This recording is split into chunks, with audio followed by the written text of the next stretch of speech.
Hello, I wanted to talk to you a bit about the Anglo-Saxon period and its literature. What is Anglo-Saxon?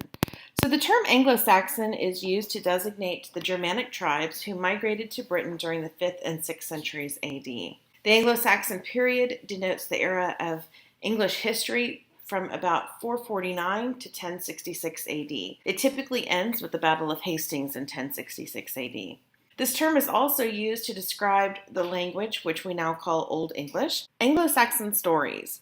Little writing remains to be studied because England was still developing its written language during many of the years of the Anglo-Saxon period. So storytelling was an oral tradition, and oral traditions were not typically written down. The two types of poetry that were written during this period, or that were created during this period, were heroic poetry and Christian poetry. Only about 30,000 lines of poetry from the age have survived to this time, and most of that is Beowulf. It originated as a pagan saga transmitted orally from one generation to the next. Court poets, known as scops, were the bearers of tribal history and tradition, so they were the official storytellers. Anglo-Saxon literature includes epic poetry, sermons, and Bible translations. There are about 400 surviving manuscripts from the period, and most of the Christian poetry is marked by the belief of a simple but relatively unsophisticated Christianity. The Christian religion at the time was still very new. The literary materials that have survived are of a high moral tone, and this includes the epic poem Beowulf.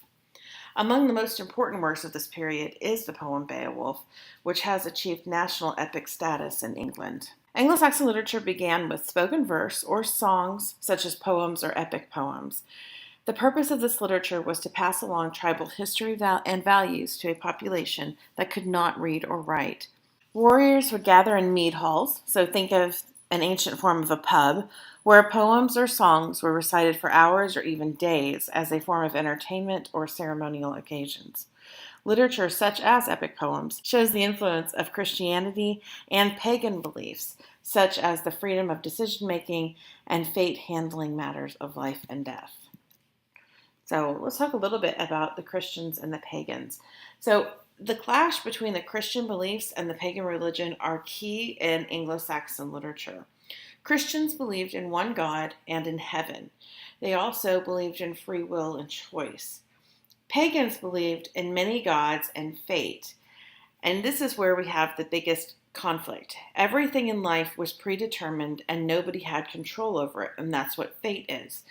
But the Christians saw choice and an ability to change the future. So that core conflict right there was the seed of a lot of the conflict between the Christians and the pagans. So major themes in Anglo-Saxon literature are that religious conflict, and you can see that in Beowulf. Also, Anglo-Saxon literature tends to be very violent and gory, and that played a big part in the literature during the Anglo-Saxon age. If you think about people who are trying to tell the bigger and the better story, it's going to get bigger and better and more violent and more gory, because those are storytelling techniques. An epic is a long narrative poem written in an elevated style. It deals with heroes who go through risky adventures in order to save a nation or a race. The hero embodies the value of his society. So here are characteristics of epics. The hero is a person of significant national or cosmic importance. The setting of the poem is ample or very large in scale. It may be worldwide, or it could be even larger. So if you kind of think about some of the superhero movies we have now with Thor and Ragnarok and all of that, the scale is much more than just the world. The action involves extraordinary deeds in battle or fights. The hero indulges in very dangerous adventures. In these great actions, the gods and other supernatural beings take an active interest or play an active part. The epic is narrated in an elevated or ceremonial style, which is, of course, distanced from ordinary speech. It uses epic similes, which are stretched comparisons, almost to the point of hyperbole. So, epic conventions. The narrator begins by stating his argument or his theme. He can also invoke a muse or guiding spirit to inspire him in his great undertakings. The narrator starts in medias res, which literally means in the middle of things in Latin, or we can translate that as like a crucial point in the action. There are catalogs of some key characters introduced in formal detail. So some characters will show up in more than one epic. The hero's characteristics. The hero is glorified. He's on a quest, ethical, strong. He embodies the values of his society. He's of high birth, and he possesses superhuman qualities.